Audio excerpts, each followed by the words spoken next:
Hey, what's good, people? This is the Option Podcast. This is episode 190. Maybe. That guy over there looks like JD Hamilton. We're going to find out. The episode starts right now.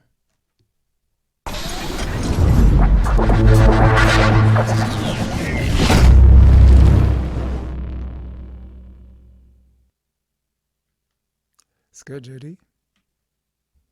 Oh yeah. Ladies and gentlemen, gotta give the people what they want. Gotta give the people what they want. Along with my man JD Hamilton, I'm Jason DeBiz. This is episode 190, at least I think it is. This is the Option Podcast.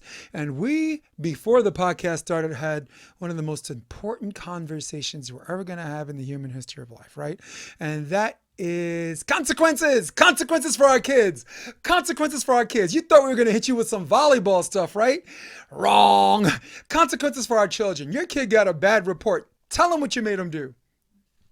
So he's always got a few options, kind of like this podcast. And today he chose sprints and burpees for his consequence. So for 10 minutes, we just did variations of sprints and burpees together. And yeah, they always try and get you that last 2 or 3 minutes. They're always trying to convince you and manipulate you out of it. And you're like, nah, man, we're finishing. We got to finish.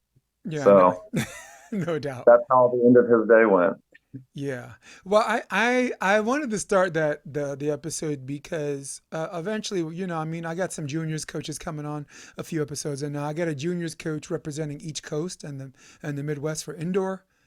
And then I'm gonna have like 4 coaches represent for beach. So I got someone from every time zone. So, and I think the reason why I brought that up is because I know you want kids to work things out themselves for people listening. And I know you want kids to ask why so they can understand the why. I get that. And I know when you tell a kid no, you want them to express themselves and this and that. But with that being said, there are certain disciplines that are not self-manifested in children. They're taught, right? For example, Right. manners, how to talk to people, how to not answer them back. That's taught, right? Consequences. I know a lot of people don't like consequences, but consequences build tough human beings. You know what I mean? Dude, you know what my next T-shirt is? My next T-shirt is "Life's tough. Wear a helmet." That's that's on its way. That's coming tomorrow. Yeah, man. I mean, even after, when we finished that consequence, always, like today, it was basically he just wouldn't listen to his teacher. She would tell him what to do. He would ignore her and keep doing what he wanted to do. So today, our lesson was basically, hey, man, when you're told by your teacher something, what do you say?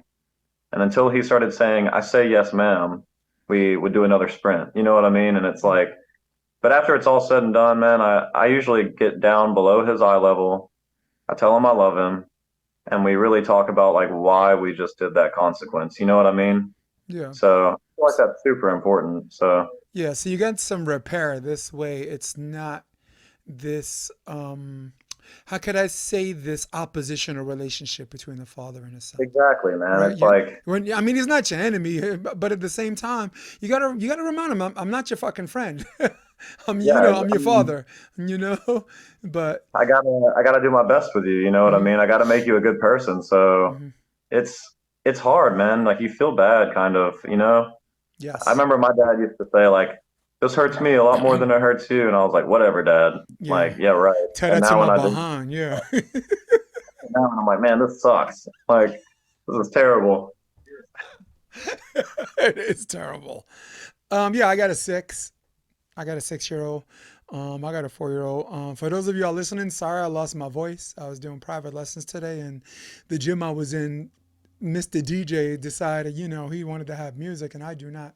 Dude, I do not like any form of practice with music. Not where, you know what I'm saying? Not where I have to yell. So so I sound like freaking Fat Joe meets Big Pun. Like I'm gonna do a rap thing with Hamilton. We're gonna do some freestyle instead of talk about volleyball, right? Um, so actually listened to the Sandcast, um, and I really, really, it's Very rarely do podcasters take a lot of time to listen to other podcasts, but we pick our shots. So the last time I listened to Sandcast was Dane. Dane came on, Dane Blanton, and was talking about Yeah. he's talking about the business, you know. And I really love what you talked about. You were talking about the work you put in just to make the trip, just to get on the court. Uh, Yeah. um, you know, I mean, and it's so crazy because I'm gonna give you the floor because you can take me through the journey more. I've only played one professional beach tournament in my life, just to do it and before I got too old. But take me to the journey of just actually just getting to the qualifier and it's For so my first weird. qualifier, Yeah, like it's so weird because when you get to the qualifier, the main draw seems so far away because it took everything you had just to get, you know, just to make the trip, just to get the hotel, just to scout out the competition. You win that first round, right? You still got two more rounds, and every round it gets a little bit heavier. So I wanted your thoughts and sentiments on the process of getting to the qualifier. man, like obviously the journey was kind of like the come up was the best part. Like in my opinion, my favorite part was the whole come up, but that the whole qualifier thing, man, like there's obviously not a lot of volleyball like players with money. So we're having to constantly like I wouldn't say scam our way into getting places, but you're always like, "Hey man, can we put an air mattress on your floor next to all the other air mattresses and can we like it's just kind of a crazy scenario, but for me like I started playing volleyball in grass with like 60, 65-year-old guys. And they basically talked me into it. I didn't really want to do it at first because I was skateboarding in a ditch that like kind of made a half pipe. And they were just like, man, come play with us. And my initial response was, well, you know, that's a girl sport. Why would I do that? You know, like in Alabama, we're just all about Yeah. football and all about, you know, masculinity. And like, so, um, but decided to play. I had a pretty good time. I was like 18, and then they told me they play every Sunday, so I went back every Sunday.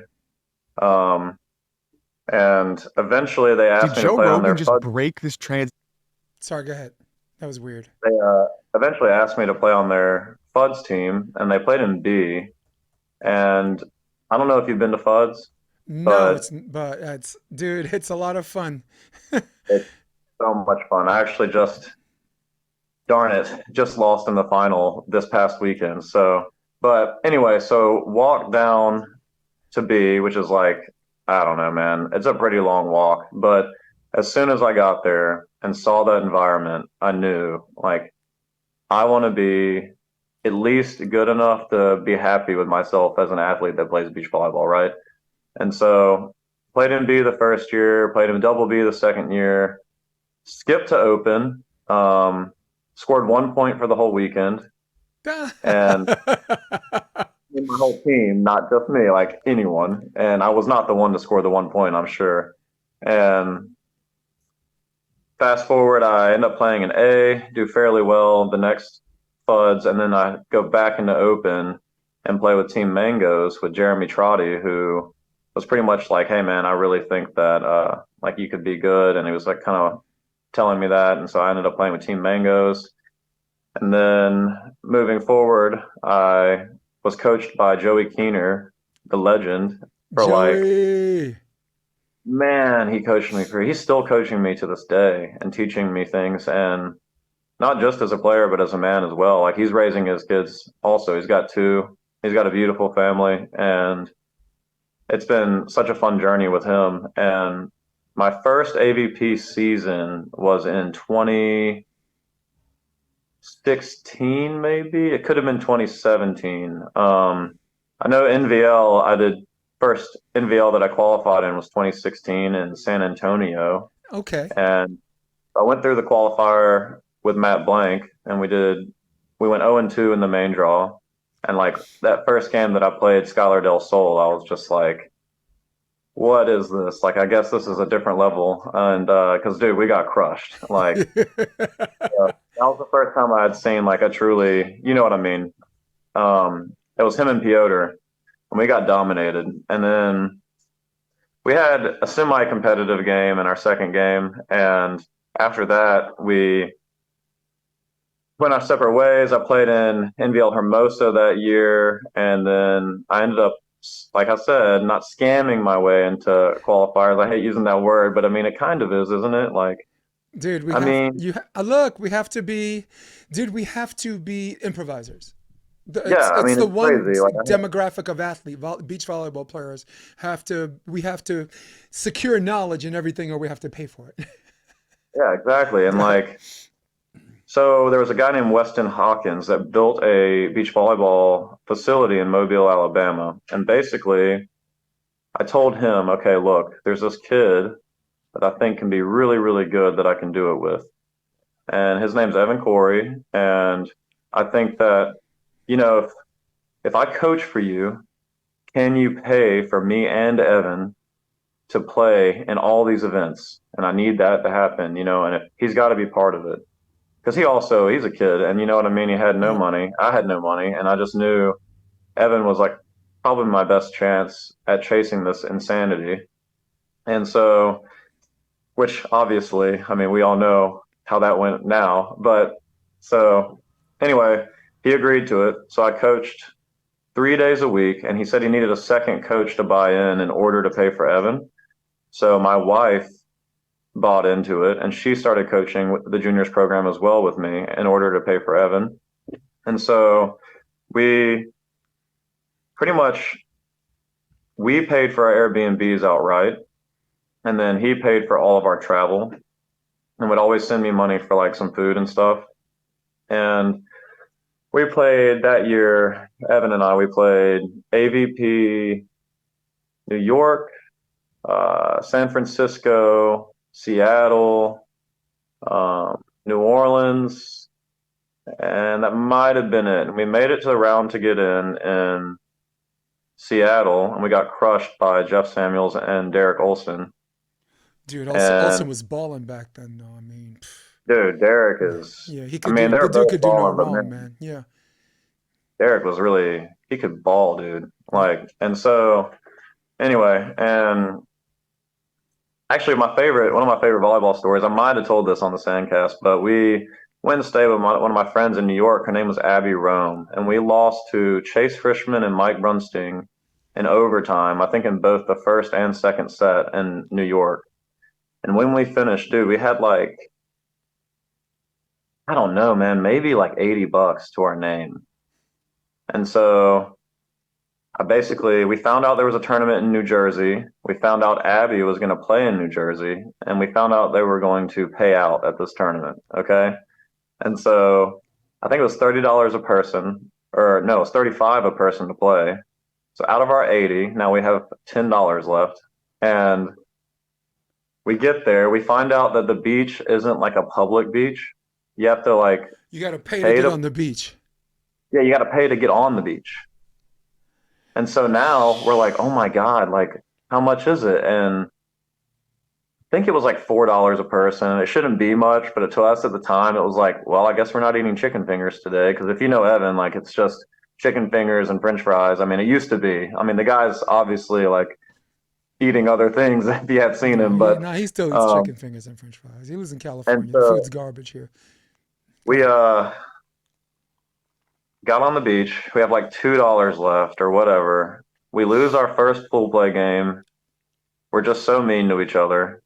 And like we're pretty much just like I'm like, dude, don't talk to me. I don't want to talk to you. He didn't want to talk to me. We're like silent, do the whole silent thing, and we lose. I think we lose our next pool play game, and we have to win out now to even break pool. And Evan just like looks at me and he's like, hey man, I think we can buy an ice cream cone.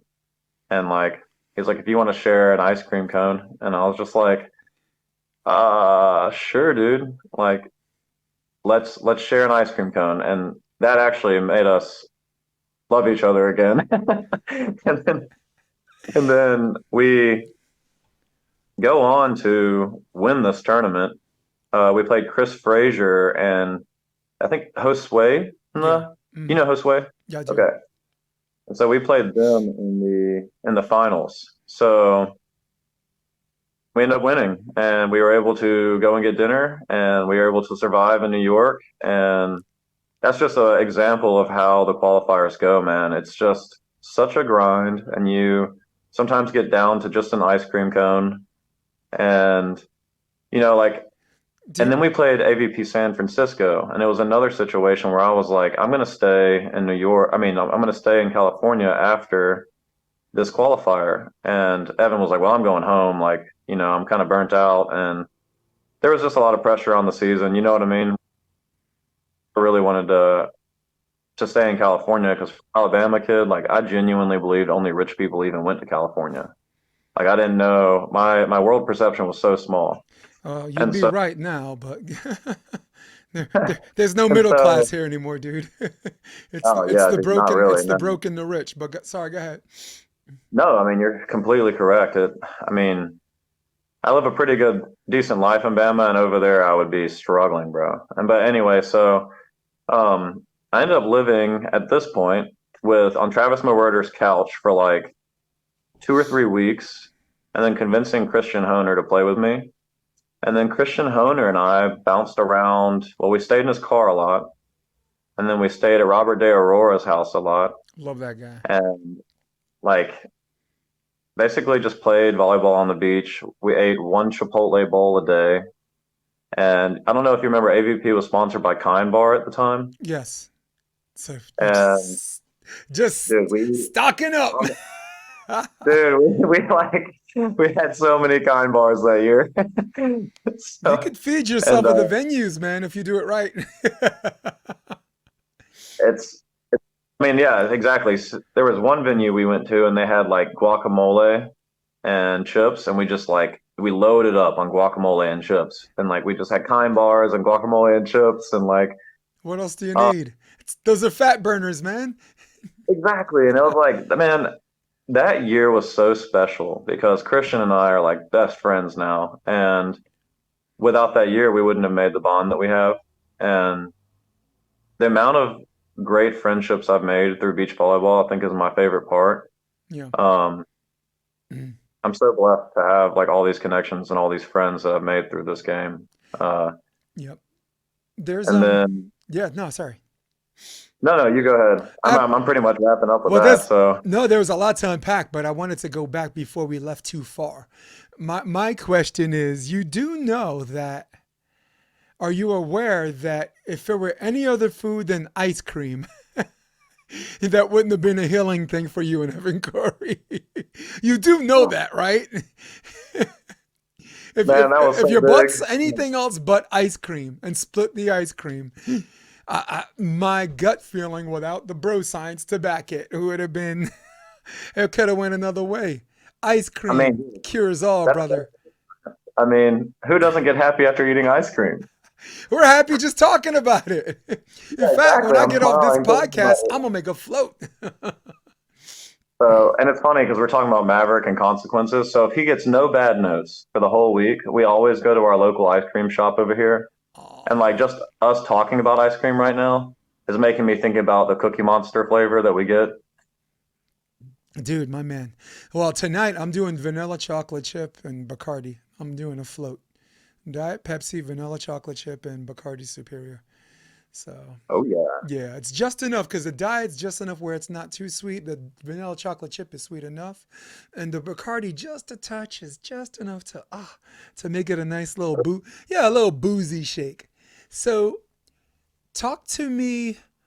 I'd like to get back to Joey Keener in a minute, but you have this pretty cool relationship with you and Christian Honer, right? You're obviously playing high level volleyball, but you're playing small ball and just knowing that you have to be better in every other field away from the net, right?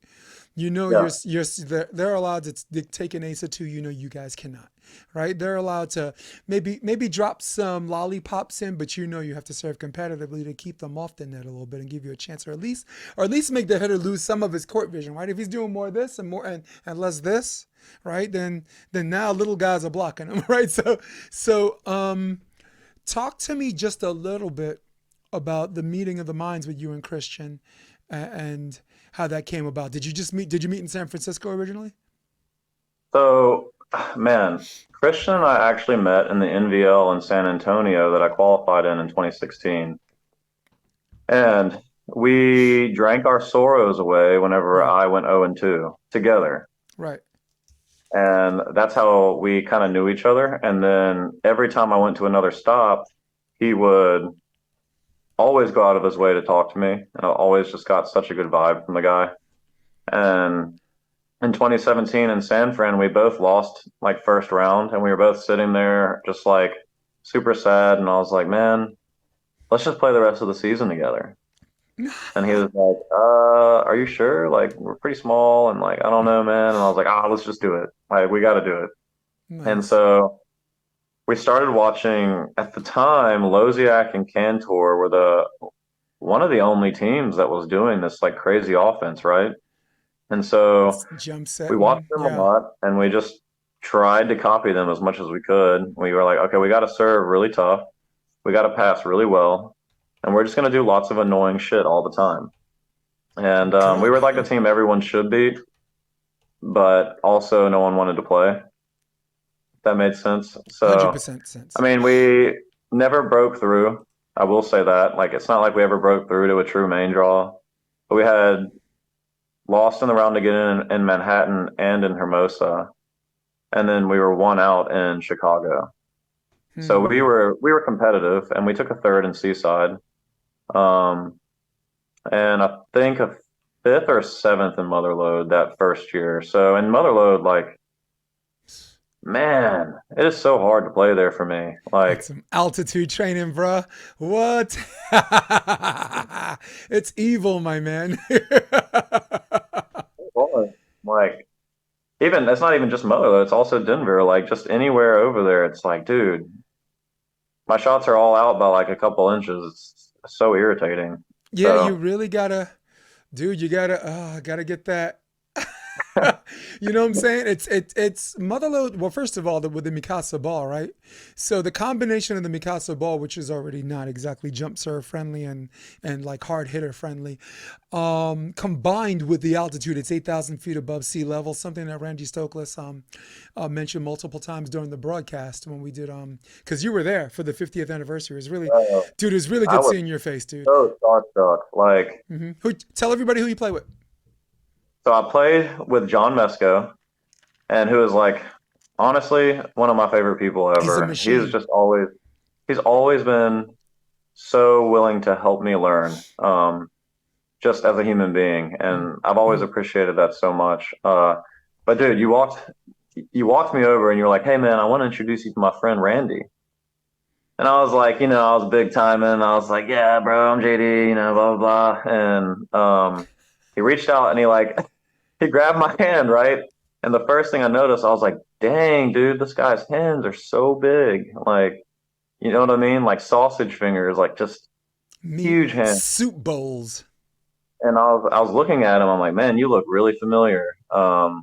And he was like, yeah, do I? And he was like, well, my name's Randy. And I was like, yeah, man, I kind of got that. And like, he was like, but my last name's Stoklos. And dude, I almost choked. Like, I was like, I'm one of those guys, man, that Mm. just, for me, the old school game, I love the Adam Johnsons and the Randy Stoklos. And like, I mean, you name it, bro. Like Adam Johnson and Ricky Luty's super fun team to watch. Like, I love the old school game. So whenever I realized who I was talking to, I could barely talk, man. I was just like so starstruck, and I hadn't had anyone have that effect on me in years. Yeah. And I really appreciate you putting us and introducing us, man. That was awesome for me.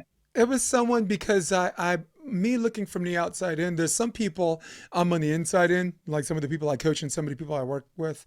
But volleyball has so many cliques or whatever. There's so many people I'm on the outside looking in. But I was on the outside looking in, but I knew that you had this respect and appreciation because of who you were coaching, how you came up, right? So because Keena was in a conversation and Corey was, I knew that you would want to emulate maybe some of the people that came before you, or way before you, or a little bit before you. So I was like, yeah, I want you to meet someone. Dude, I'm, that meant so much to me. yeah, Like, it really did. Randy saves all, Even man. Yeah. even when I was playing with Honer and we were doing like the back shoots and like, the jump setting and all those different things. I remember in Chicago looking over in our first game and St. John Smith was watching our game.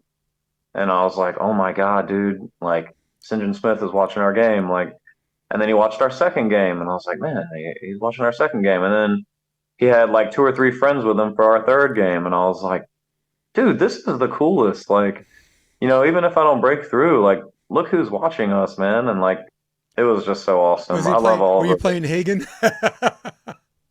No, I never played Hagen that year. Okay. So this year was the first year I ever played Hagen. Was in Virginia Beach in the third place match. Yeah. Well, finishing with Randy. Randy saves all. Randy, the Motherlode was the 50th anniversary, right? So they were kind of like on hands on deck. They wanted to do a broadcast and this and that. So they invited Randy and, what I'm saying, gave him the rock star treatment. And they asked Randy who he wanted as his broadcast partner. And he said the mother with the Yankee hat. So even a guy like me, like I'm 53, but even a guy like me, I'm old enough to watch Side Out and remember Rolo Vincent, right? Even if I was a volleyball casual, not like and not like a He did that purist. role so well. Yeah, there's casuals, there's diehards, and there's purists. I'm a purist. So um, knowing that this guy had other options and chose me, yeah, I get it. I'm honored. I was humbled. I brought a lot of the equipment with me, which helped. You know what I'm saying? We did the bunker cam shot for the interviews. I don't know if you were one of those things. And Randy saves all, dude. And Randy and Manhattan Beach. I had when we my team got eliminated from Manhattan Beach. I had box seats, and there was a guy behind me sitting in my box. He was sitting in Kelly's seat, my wife, and I'm like, I'm sorry, that's her seat. So he gets up, kind of has an attitude, and like sits next to her, and I'm like, hi, have we met? I'm Jason. I put up my hand. He's like looking at my hand, not shaking my hand, and I went like this. Look, I went right? And then finally he shook my hand and I was 2 seconds away saying, you can get the hell out of my box. I don't, you know what I'm saying? First of all, who Yeah, are you? And what the hell you doing in my box? My boy spent 2,800 bucks just to get this box. You're rolling up for free. Get out. Yeah, I was really, and then Randy comes. yeah. Randy's sitting, he's in the box with me because he and his wife Susie are my guest. So it's me, Kelly, Randy, and Susie. And Randy turns around, hey, I'm Randy, right? And he goes, wait, Randy Stoklos? And then all of a sudden, the robot feels. All of a sudden, this dude got a personality. All of a sudden, he opens up and he's this real human being. And we ended up getting along. But I'm telling you, if it wasn't for Randy, I would have been like, yeah, I'm not gonna touch you, but how about I get some of them people over there to, to do this proper, like Culpepper said. Dave Culpepper, that's our guy, right? I remember Dave Man, was trying to get some people out of the guy's like, what are you gonna do? He's like, I ain't gonna do nothing, but those guys are those guys will take your ass out. So two cool Randy stories. I just wanted to say, Randy saves all, and by the way, he's a real one. He's a real one. And the reason why Sinjin was watching you because you're a real one. There's something to be said in this world of fake people, in this world of cliques, and in this world where everybody just looks for your worst moments and says that's who you are then, that's who you are now. Someone like you rolls up, right? You got this southern virtue. You know what I'm saying? You're respectful, you shake people's hand, you treat everybody the same across the board, regardless of class structure, regardless of race, regardless of volleyball status. Like the way you shook Randy's hand, you shook his hand like a person. You know what I'm saying? And that impressed Randy, right? Like, wow, cool. He's the same kid before he knew I was Randy Stoklos. So the reason why guys like Sinjin were following you is because you brought a virtue back to the sport that and Cory too. And Evan Cory too, right? That kind of we say grace, we say ma'am type shit, right? That that That's our culture, man. that old school brothers love. That old school brothers are like, man, I wish everybody could teach their kids to be like that. You know what I'm saying? So you brought that, and you've always impressed me because I was always like, be a person. I met you in New York, if you remember. I was trying to get you in the club. When I played with Cameron, Yes, I was the guy at Lavo was a resident DJ at Lavo. I coached him Yep. when he was 17 years old. So he's like, if your guys are here, they ain't got to stand online. I don't know if I actually got you in or if you got it on your own or whatever, but that was a good spot. And you dressed up. You had You your little got me white in, shirt, bro. huh? That was back when I had super long locks, and you got me in. Yes. And I wanted to say one more thing before we got to Keener. The tournament you played in Jersey and won, that's a real One win. second. Ziggy's freaking out. Hey, come in. Hey, chill out. Is that your dog? Stop. Stop it. Yes, Can it's he my hear me? dog. Because I could bark. Did he understand? Did he turn around and say, what did that motherfucker just say?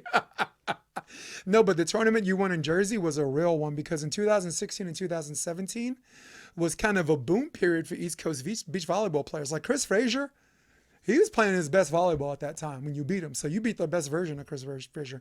Mike Salick, my boy Mike Salick, Seydu, Ajanako might have been still been on the East Coast. But you had Orazio, you had a boom period of East Coasters that didn't really have good partnerships, but just had they man those guys just went after it. So I'm impressed that you did that. You know, go ahead. Where is he? Bring him in. Where is he? Where Come the here, dog? Zig. Come here. There's Ziggy. Oh, dude, I got a wife with eyes just like him. Look at that. What's the name? Ziggy. Diggy? No. Yeah. All right, watch this. Ready? Ready? Ziggy, you hear that? He said, "What did you?" I don't know what language that is in dog language, but it's obviously a cuss word because it gets their attention. Joey Keener, talk to me.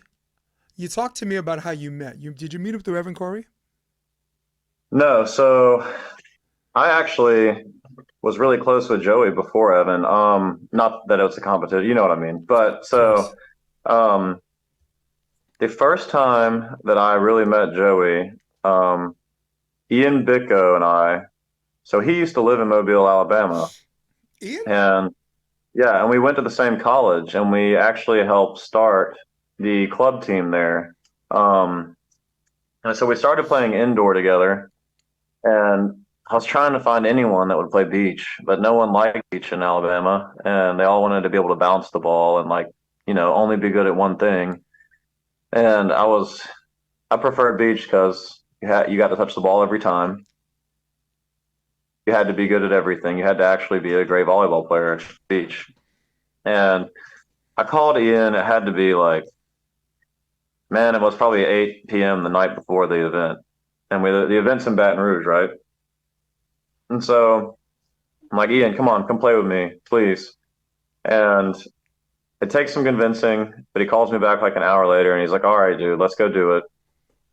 And so we drive from Mobile to Baton Rouge the next morning, and Joey and Jordan are there, Jordan Merceron, and they're just peppering. I mean, they're not doing anything special. They're just peppering. And I remember watching them pepper, and I was just like, man, like those guys are so good. You know what I mean? Like just watching them pepper. And so Ian and I proceeded to play Joey and Jordan, where they just skyballed us and they were slamming margaritas and just like talking a ton of trash. And they smallballed everyone to death at that tournament. I mean, they won by a pretty big margin. And like I said, they were slamming margaritas the whole day. So by the end of the day, they could like barely walk around, but yet they're beating everyone at a beach volleyball tournament. And they ended up winning money. And Joey and I, somehow I got to go to dinner with him that night and got his number from that group. And then I just started texting him all the time. Just like back then, I was a lot different, man. I was texting this guy like 3, 4 times a week, like, man, please play with me. Please play with me. Like, please let me come to a practice. Like, let me come to a practice, blah, blah, blah. And then at some point, somebody bailed for a practice like the night before and they needed to fill in. It was like 9 p.m. And they're like, if you can come, I guess you can play tomorrow. So I drive into the practice the next day, and turns out the guy that couldn't practice can now practice, of course. So I get there, and Joey's, he lets me play, and like or lets me warm up and do drills. Jump And in. then the time comes and he's like, look, man, here's the thing. You're not good enough to play. And, you know, but you're good enough. You can shag and you can hang out. And if you stay, I'll set you some more balls after. But you know me at the time, I was like, oh yeah, I get to hang out with him after. Like I can probably get him to like me more or something. You know what I mean? I was trying to do whatever I could to get into that group. So I hung out and I just tried to be cool. And he set me more balls after and we talked more. And something I'll say about Joey is he's pretty big on passion.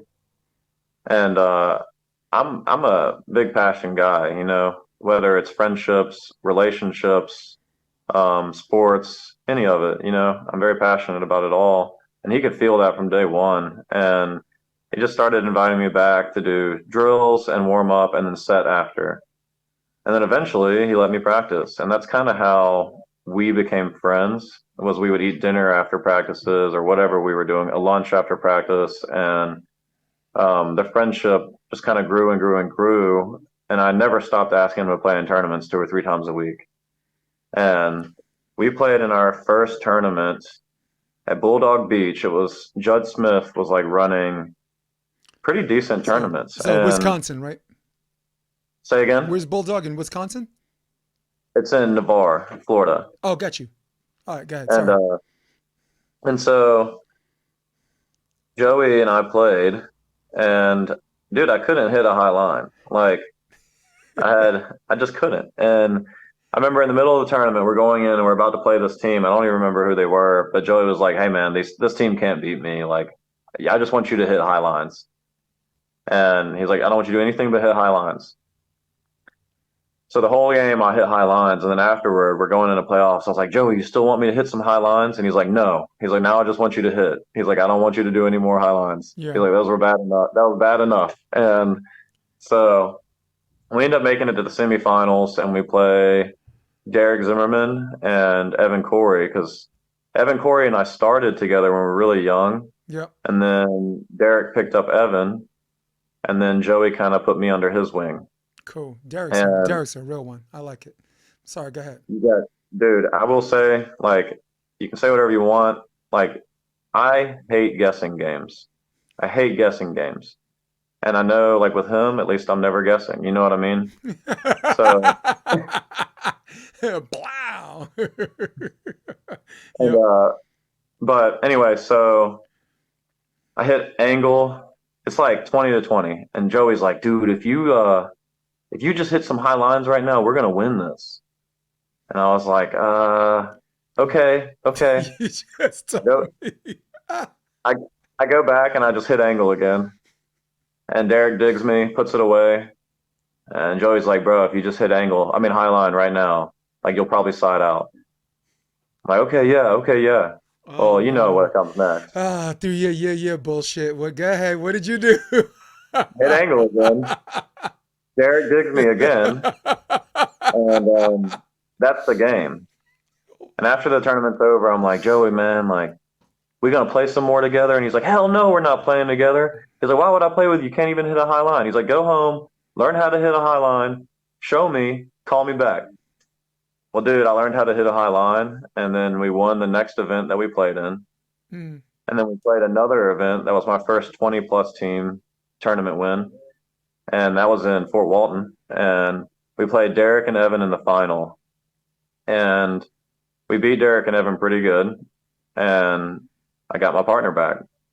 So I got Evan back after that. And Joey, that was kind of his goal. He's like, "Bro, like, he's like, let me help you accomplish this goal." Like, you know what I mean? Joey was like never really about himself when he was helping me. And so that was kind of how Joey and I became friends. And since then, we talk on the phone at least 2 times a week, man. Like, he's really special to me. I mean, he's helped mold me into a more than just a volleyball player, but also like a grown man.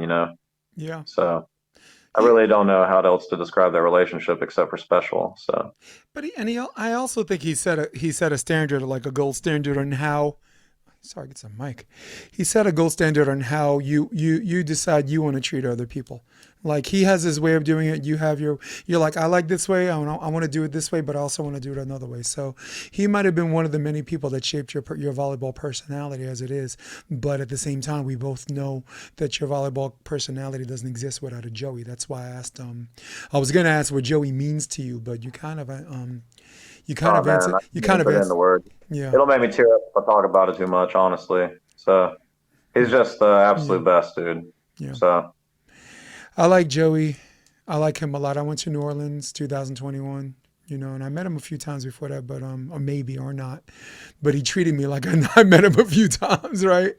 Derek Zimmerman, Sean Ledig introduced me to him after I called center court, which by the way I think was Evan Cory and Logan against yeah, that was Rafa special. Rodriguez and Marciniak, which by the way wasn't even the best match. The semis, the one with freaking John Ferrari and Andrew Dentler.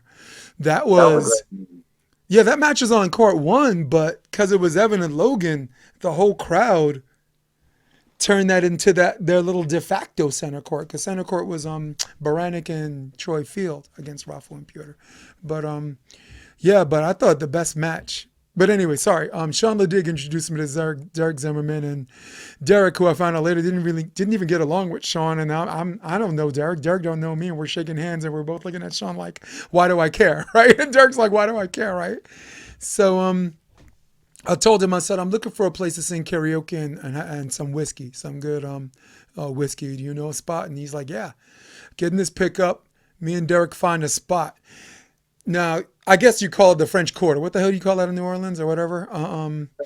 Yeah, So we drive, and every spot has a line out the door. And then we pass by this little hole in the wall, this little dive bar.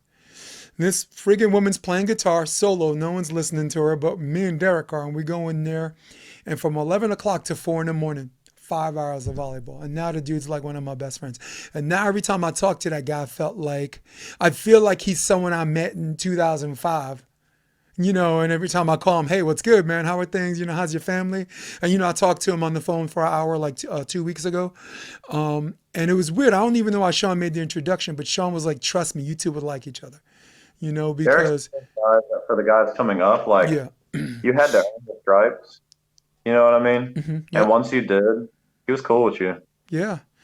You Yeah. know what I I mean? mean, dude, yeah, I got, look, he paid his dues, man. He's big on that, and I wasn't a big beach guy coming in. I was a big indoor guy, but you meet me for 20 minutes, I got more stripes than a Yankee uniform. So, I got, I command the knowledge, and just me, the way I talk a good game is not just talking a good game. I know my sport, and I love my sport just as much as you do. And dude, I'm still so excited.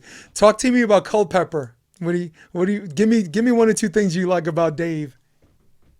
Dude, he's just real. You know what I Yes. mean? Like I said, I don't like guessing games. I hmm don't got to guess with Dave either. If Dave feels Tell every something, whoa, tell everybody what Dave does first. I gotta let you talk. I can't be talking all day. You if you let me, dude. People man, listening to this what podcast will be Dave, like, Jason needs to shut up and let this guy talk. Tell what everybody does who Dave Dave is. not do? What does he not do? So first, I never got to see Dave play, but to my understanding, Dave was a badass on the court as well. And post playing, he worked on the AVP, setting up all the events, and just like, man, there's so many people that Dave has helped along the way, like, and just been so giving to the volleyball world. And like, Yep. for example, like Triborn had never qualified, had never done anything yet, and he shows up. I'm sure you've heard the story. Nope. And okay, so this is a It's pretty a cool big story. country, man. It's more than 4 zip codes, bruh. Let's go. And so Triborn shows up to his hotel. Dave doesn't really know who he is. Tri doesn't really know who Dave is. And I don't know, Tri couldn't like get into his room or something. And then Dave saw him at the desk and was like, hey, you playing in the volleyball tournament? He's in the qualifier at the time. And Tri's like, yeah, man, I'm playing, but I can't get into my room, yada yada. Dave just throws him a key and like tells him what room he's in. And like, dude, that's Dave. But yeah, so he builds volleyball courts. I mean, he's like an engineer. He just builds things and like, you know what I mean. Yeah. So Yep. Yeah, I like him a lot. I met him World Series of Beach. He was Okay. he was doing setup and tear down, the bleachers, the whole setup where the speaker system, like you said, he's the mastermind behind these masterful, artful setups that we call beach volleyball venues. So Right. and at the time, I just moved to California and no one knew me. So I just bought a video camera and I just started filming and just talking, doing analytical and talking shit behind it. And Dave knew me from that. He saw some of my videos and he says, I'll tell you what, if you stay in this corner and don't move, he says, you can stay on center court. So I So didn't I get up, went to dude. I that. didn't stand up to get a drink. I didn't like move around. I didn't like adjust my sneakers. I was this the whole tournament. And the next tournament, he hooked me up with Andrew July, who does volleyball media, and then they gave me media credentials, and then I was on my way. I moved here to do a color commentary and to do coaching. So that was one of the two major goals. So Dave was one of those guys. He liked me. I met his son, and you want to talk about respectful and the way someone raises their kids, dude. Ryan or Cole? Oldest one. Who's the older one? Okay. Yeah. Yeah. But I mean, Ryan. They're both homies. pick Like them. But both. I'm saying pick them. Raised respectful, man. The kids, that southern virtue. The way someone shakes your hand, the way someone looks you in the eye when they shake your hand, the way someone talks to you. We were talking about how to raise our kids. Dude, I give you Dave Culpepper on that one. Yep. Yeah. So the reason why I brought up the qualifier because I wanted to convey to my audience a lot of my audience is indoor people. Most of them are beach people, and since the option has moved on to other things, I mean, I got people that don't even know the sport of volleyball, just kind of whatever. But for the people who are not purists and the people who are not enthusiasts, for the casuals or others, the qualifier are a series of matches that you have to win to get into something we call the main draw. So if you look at tennis, right? The tennis already has its single elimination 132 team draw.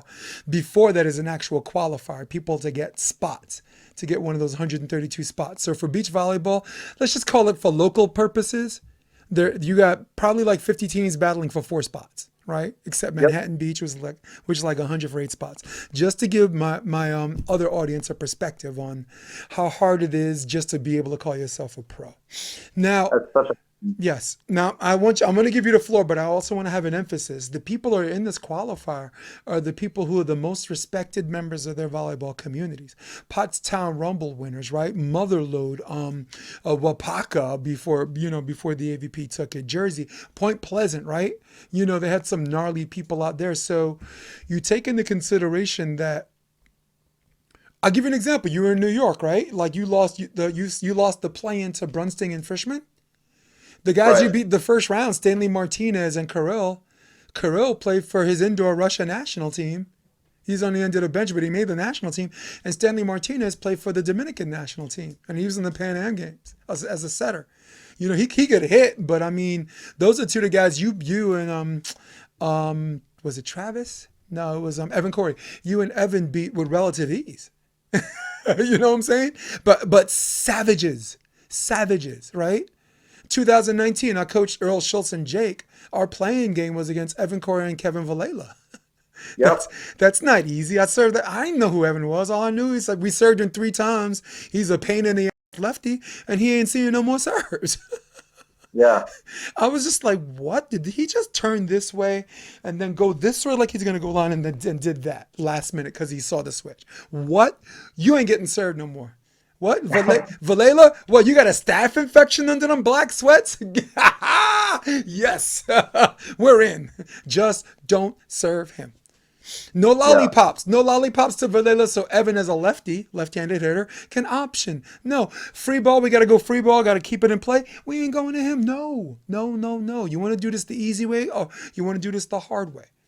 That was Right. when Evan, I think he took out the one just to get the play in. It was Buttinger and Friend.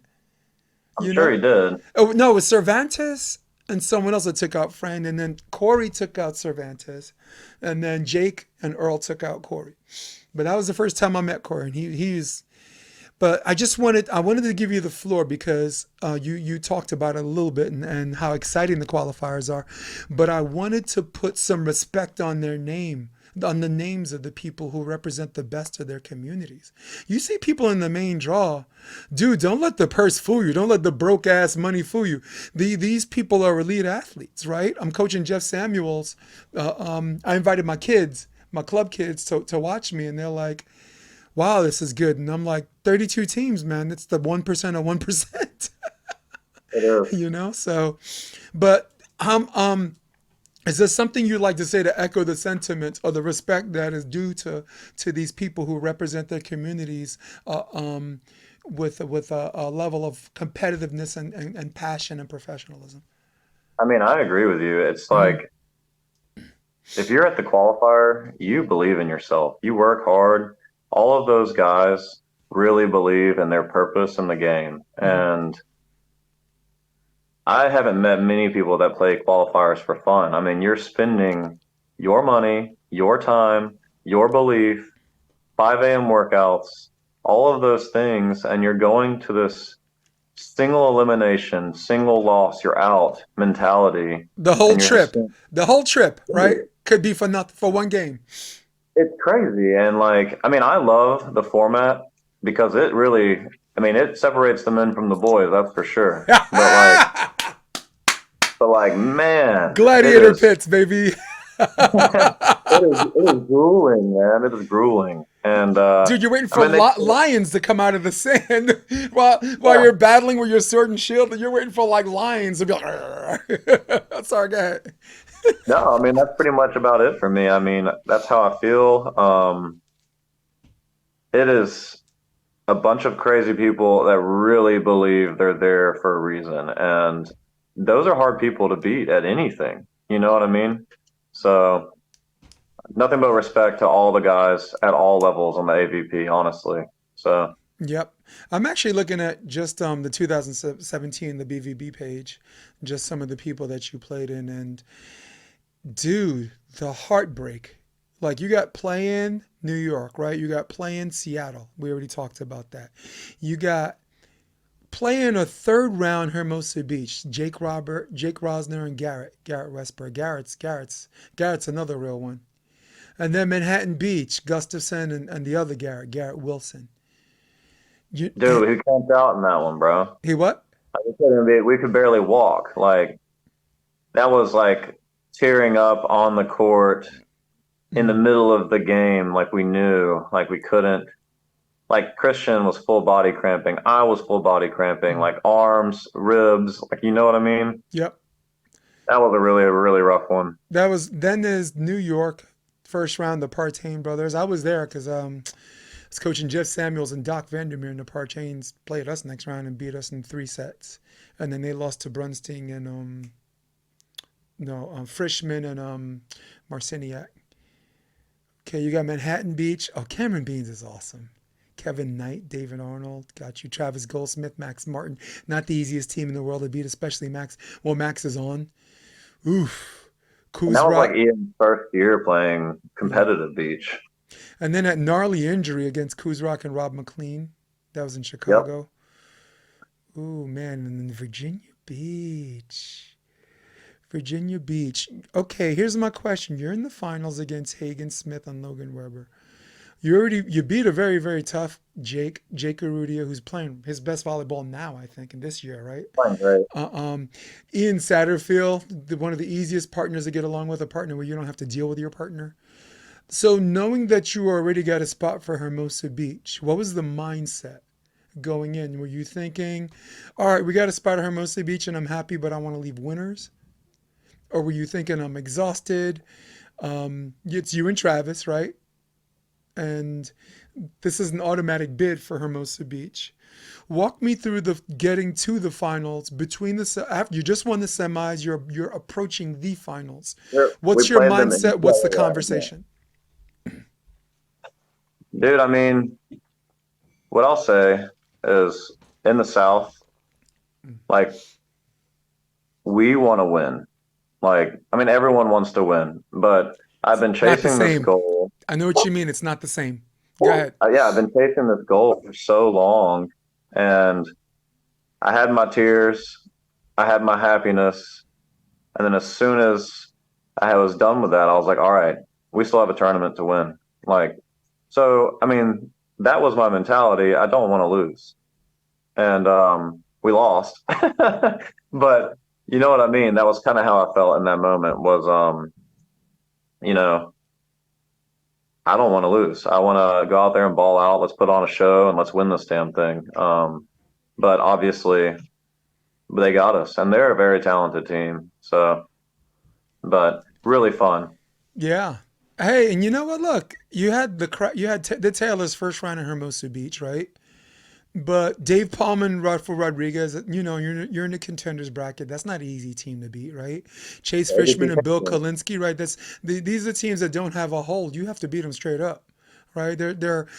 People think they have a secret sauce, and some people do, right? Some people, you look at enough video and they have weaknesses, but you look at Dave Palm, he doesn't have a whole lot. You got to catch him on an off day, or maybe that game is decided at the service line, right? And then eventually you lose to Miles Evans and Chase Budinger. Another team was playing their best volleyball at the right time. So one more volleyball question, and then we're gonna have a little fun. You lose the first round to Taylor and Taylor. You're now in the contenders bracket. What kind of conversation do you have with Travis about hitting the reset button? Like, hey, that's we're still in this thing, or was there a conversation? Was there just one of these this clairvoyant thing where you sit with him and you're like, okay, it is what it is. Let's go pick up the pieces. Let's go. Man, we play and we play the first set, and I just remember thinking, man, we can do this. Like, we can beat the Taylors, like, and I remember the first set pretty well because I would see Taylor, and you know that I use a lot of my vision for the game. Taylor would move left, I'd hit right. I would set Travis. Taylor would move right, I'd hit left. But every time he was giving me a different look. You know, Going into the second set, he had me completely timed out. Like, if he moved left and I hit right, he was back right. If I saw him move right and then try to look longer and saw him move left, he was back right. You know what I mean? That was crazy for me. Like, to be timed out that way. Yep. That was special, man. Like, he is special. I mean, I know that I'm preaching to the choir here, but that was hard for me. I've lost plenty of volleyball games. I lose more than I win. Most of us do. And Well, the higher the level you play, right? The more that win loss record looks more like 500. But go ahead. and so for me, it was just mind blowing. I'm really happy they don't make you play the same day anymore. Whew. Like, because I don't know if I would have gotten over it. Like, I mean, he really destroyed me, and it was hard for my brain to wrap around because I've been beaten, like I said, a lot, but not quite that way in the way that I play, if that makes sense. Yeah. Like, he saw what I was doing, and then was just like the whole first set was figuring it out, and then the second set just His wrecked me. his supercomputer. Yep. Yeah, he's a supercomputer. It was crazy. And so I go and I sit down at like a Chipotle with my wife. I just want to get away from the social aspect of everything. And because I'm overwhelmed at this point, you know what I mean? I'm having all the doubts you can possibly think of. Like, man, I'm just going to be another 0-2 guy in this main draw. I'm just going to be another like fairy tale that didn't happen. And I mean, it happened, but to get there, but you know what I mean? Of course. And I'm getting all these text messages from people that are giving me their advice, and I'm just ignoring it, all of them. Jesus. And I just called Our Joey, freaking man. friends, dude. And I just called Joey, and one, I talked to Travis, and Travis said, JD, I wouldn't overthink this. He's one of the best volleyball players in the world. And he was like, take it for what it is. He's one of the best volleyball players in the world, and you're on the same stage as him. And I was like, man. And so moving forward, I go to Chipotle. I get away from the environment of just like all these people flooding you and just like, and then I call Joey and I'm like all in my feels. And he's like, look, man, you belong here. He's like, you belong here and you're good enough to be here. He's like, just take a deep breath and just know that. And he's like, and you know what we do, baby? He's like, you know what we do. He's like, we're going to go and we're going to be that dog in that fight. Yeah. And I have an amazing wife and amazing child, and they both just filled me with love, and Joey filled me with love and confidence. And dude, the next day I just came out and I was ready to go again. It was all a brand new mentality, brand new mind, brand new everything. And I played so free. And like Joey said, it was like, this is a unique moment, you know? Don't let this moment crush you. Just enjoy this moment, you know? And once I felt like I wasn't in a glass box of emotions, yeah, I was just like, oh man, like this is so awesome. He's right. Like I'm in Hermosa, I'm in the main draw. Let's go freaking ball out tomorrow. And that's how it happened, bro. And then after that, Travis and I were just, it was amazing. Honestly, amazing. Like, Yeah. I don't know how else to describe a tournament like that. Placing a top 10 in Hermosa, man, Right. I'm not done, but you know what I mean. It was just a No, lifelong. no, it's the next step. It's the step that you've been looking for and you weren't sure what the next step was going to look like, right? And now that you know what it looks like, it's mind-blowing, but at the same time, you woke up the next day and you're still there. You're still, Yep. and not just still John Hamilton, not just still a guy that can play, not just a guy that still has a support system. You're literally still there because it's double elimination. So I wanted to Right. say two things about that, and this is important for you to hear, and this is important for our audience to hear. One, Taylor at the level he plays is going to lose more games than he wins. All right. At the level he plays, at the level that he desires to play, I promise you, is losing more than he's winning. All right. On the FIVB scene, on the scene where the people use their power to set up the shot instead of the shot to set up their power, that supercomputer is going to take a little longer to figure that one out. So he right now is in a position because he's a few steps ahead of where you are. He's in a position, and that's real. I'm going to say it again because haters going to hate, but I'm an East Coast guy. I got to keep it real. He is losing. Look at his look. I'm a Bill Parcells guy. You are what your record says you are. He's losing more than he's winning at the level that he wants to play. Not playing CBVAs where him and Taylor can just house anybody wherever they want. Not against you and Travis where he's like, ooh, new guy, fresh meat, but he's in the same boat you are, except at a different level. So I'm glad you realize that. And the second thing is this, and this is important. I said this before and I'm going to say it again. They say that losing is not an option. JD, that's absolutely ridiculous. Losing is an option, okay? Losing is the most readily available option that will be there whenever you need it. It is Hot 97 rhyme ready. It's in the back door waiting for you to open it and come in. It is the most comfortable thing you could ever be in. So if you're in this situation where you feel like it's too heavy, it is incumbent upon your coaches, it is incumbent upon your partner, and you, the combination of the three, to say, hey, next play. Or you could let negative talk creep up in your head, and so I'm preaching that I converted on this a little bit, so I appreciate you just indulging, but this is important for the thousands of people who listen to this podcast, still the most viewed in the sport. One, the other guy's feeling it too, or has felt it, and two, you've accepted it as not this abnormal, unnatural feeling. You're on your way. Yep.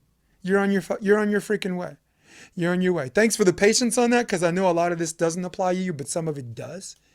But you're across the net, and he's been in situations where he feels that too, and he treated it like it's okay. You have the devil on your shoulder, right? There's enough times he's been there enough where you're like, oh, it's only you. Okay, I've been here before. So I think the thing that gets you through these tournaments, or if you're one of those players that has a hang up about thinking you're good enough because you run into a brick wall, it's just another step. It's just another obstacle, right? So it's just about, to me, my indoor mentality is I bury my competition, right? And that the obstacle's bigger, I just gotta dig the hole a little bigger. It's just a hole I gotta make a little bit bigger to fit that big ass body in. Okay, but that comes from what you were talking about before. You want to win. Everyone wants to win. That's a general thing, but there are levels to wanting to win. Okay, you mentioned Rob DiAurora, right? That guy wants to win. He likes to have a lot of fun. And we love him. Rob McLean wants to win, and it kills him when he doesn't win. Right? Taylor Crabb doesn't even like to lose in ping pong. Watch that dude at a ping pong table and watch him walk away in a huff if he loses. Right? So there's Right. that different competitive nature that comes with being an elite athlete that you have come to accept, that I hope you continue to accept. You are one of them, and with an upside. Some of them already hit where they got to go. You know, Theo, who's I consider a closer friend than most or whatever. I thought Theo hit his, and then turns out he's got more, right? Turns out he's got Pompeo as his coach. Turns out Trevor's like, okay, we're the Lost Boys. We got dumped by our partner. Guess what? We're the ones going to the Olympics, right? But I think they're going. So, and that's it. But I just wanted to I let love you that know team. that, huh? I love that team. Yeah. But I love you. You're special. You're special, Thank you, man. God, for you. You're special. This sport loves you. We love you. This and JD, I know you already know this, but it's so much fun to say anyway. This is who you are. This is who you are. This is where you belong. And me, I might not last that long in this sport because I have my own goals, and if it's a good old boys club and I'm not in it, then at some point I might just say, hey, I'm gonna do a mixed martial arts because I got connections, or just go back to theater performance, which I did in New York. But I love the sport too much to just walk. But this, nah, this is who you are. This is who you are. And you have such a great support system I do. that reminds you that the job is there, but the job can't save your ass. What saves you? Your family, your significant other. What saves you? Friends with different last names. That's allows you to hit the reset button and fucking come back in there and play volleyball like a mammal. And that's all I wanted to say about that. I got a little too deep. I love you so much, kid. You're so freaking good at this, and you bring so much that means as much to volleyball as much more as it does more to volleyball. If you even get that. I Let do, man, and I really, Yeah, really appreciate that. I really do. yeah. Like, honestly, thank you. Don't make me cry. I'm gonna smack you through this camera. I will reach through this camera and slap you. Don't do that. So actually, I have your first round that I'm gonna play at the end of the podcast. I usually do like a credits thing. But instead of doing my closing credits, I'm gonna do 60 seconds of you and Travis, because Travis had a sandcast, like a highlight thing of the center court match. So I'll do that later. But for now, let's have a little fun. Let's go to my 1 minute time clock, and you, my man, are going to give me. You have 60 seconds to give me the three favorite venues or hubs that you play volleyball at. The floor. Hold on, where is it? Where's my clock? Oh, there's our clock. There's our clock, brother. There's our 1 minute. 60 seconds, your three favorite places. Go. Okay, so I have to say, number one for me is always going to be in Alabama, near and dear to the heart. Gulf Shores. I mean, one of the first beaches that I ever lived at and played at. Dave Culpepper, Davy Jones, Dan Deal, all these great names, great guys, great people. Um, but also in Alabama, Hobbit Park. It's a grass park. It's where I learned how to play. I mean, it's just the freaking best. All these old dudes, they're my favorite. Like, they have helped mold me into the man that I am. Coconut Beach. It's where I have been so many times, learning from Joey Keener, learning from so many of those guys, where I met Evan Cory. We had our first volleyball tournament together there. And then to end it, it's got to be Hermosa. It's where Christian and I lived in a car. It's where I had my first like really big main draw breakthroughs. I know that was four, but grass doesn't count. So that's what I had. Boom. Did you say, let's let the horn go off? Oh, no horn. Okay, never mind. Did you say Hobbit Beach? Hobbit Park. Hobbit Park, like Lord of the Rings Hobbit. Yep. Oh, guys, it's Frodo. He's back. Don't you left for living, the elves, my dude. What's up? living in the Shire, baby. Definitely living in the Shire. So for me, I'll reset for me. It's worth it. I like Coconut Beach. I liked calling it. It was the first time I got a chance to call center court on for the AVP, because I did NVL Hermosa Beach. That was my first commentating gig for Beach. But there's something about night lights. There's something about a really hot, humid day, and then at night you get that warm wind where you don't have to wear a jacket, and the lights are shining bright, and you're playing volleyball. So I really, really love Coconut Beach for that. The second thing, I love New York City. I just love the immigration population. The Koreans from Flushing, the Dominicans from Uptown, the Russians from Brighton Beach, the Polacks from South Brooklyn. All of them are there in different parts of the bleachers to watch you guys play on center court, even in the qualifier. I mean, you beat a team from Russian and Dominican Republic, for Christ's sake, your first round. So, and my third one, I got to go Hermosa Beach. It was between Manhattan and Hermosa Beach, but Hermosa Beach, I trip, I fall, I'm there. I don't have to drag any equipment, so there's a little bias that goes to that. So, and it's basically Manhattan Beach, except it's more intimate. Like Manhattan Beach is big and nostalgic, and it is the granddaddy, but there's almost like an NVL-esque type setup and environment and attitude with Hermosa. Because you played NVL, so you know what I'm talking about when I mean intimate. Like the guys that tour, that travel, Chris Frazier, Bobby Jones, Project Serve, just a bunch of great guys. Zahn, the late, God bless his soul, Skylar Del Swole.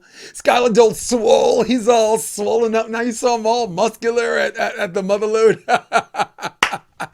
All right, because it's late, we'll do our lightning round, 60 seconds. And these are quick question, quick answer things. And they're just for you. And thank you, because I know you just got off of work. And if I think I'm exhausted right now in Hermosa Beach at 8:15, I can't even imagine how you feel. So here we go, brother. Ready? And go. Favorite comedian? Man, Jim Carrey is probably my favorite comedian. I mean, growing up for me. Last good book you read. Quick questions. Last good book that I read. We'll do a Champion of Money. Nice. Marvel or DC? Marvel. Last good movie you watched in the theater or home? Teenage Mutant Ninja Turtles, Mutant Mayhem. Nice. Pool or beach? Beach. Lord of the Rings or Harry Potter? Lord of the Rings. Bourbon, vodka, or tequila? Bourbon. Favorite sport outside of volleyball? Oh, man. I played soccer in college, but basketball. Favorite action film star growing up?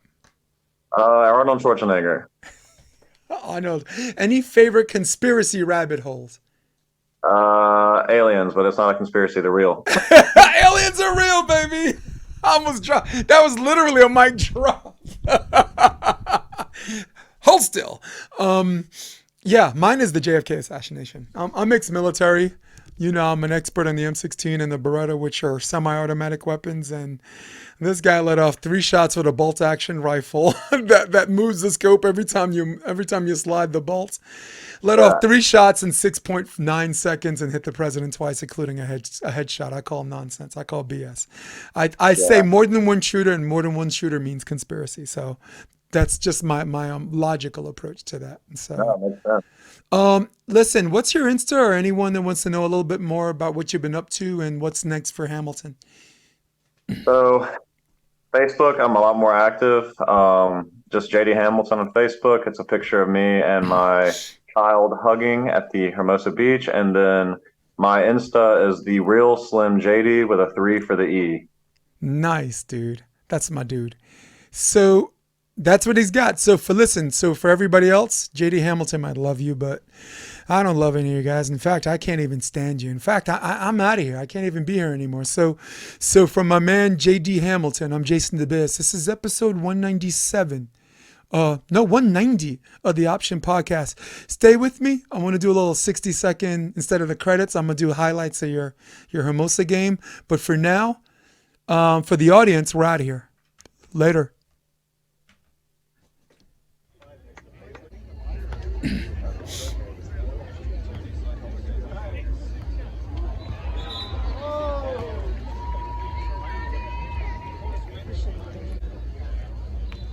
Darn it, Travis. No, I'm just kidding. Option. That play was pretty classic, that whole tournament. Look, we're on the option, and Travis provided us with options. Ooh. I thought he was gonna swing block and he faked it.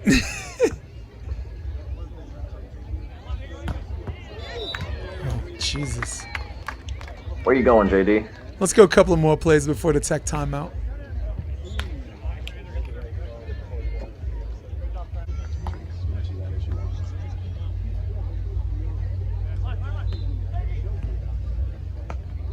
Option. Yes. Uh-oh. Good. Let's go 2 more plays.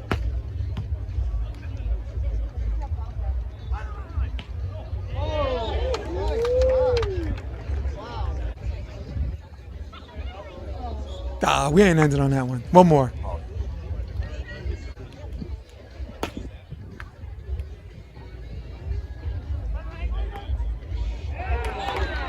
Oh, did he get it? He did. He got me. Dang.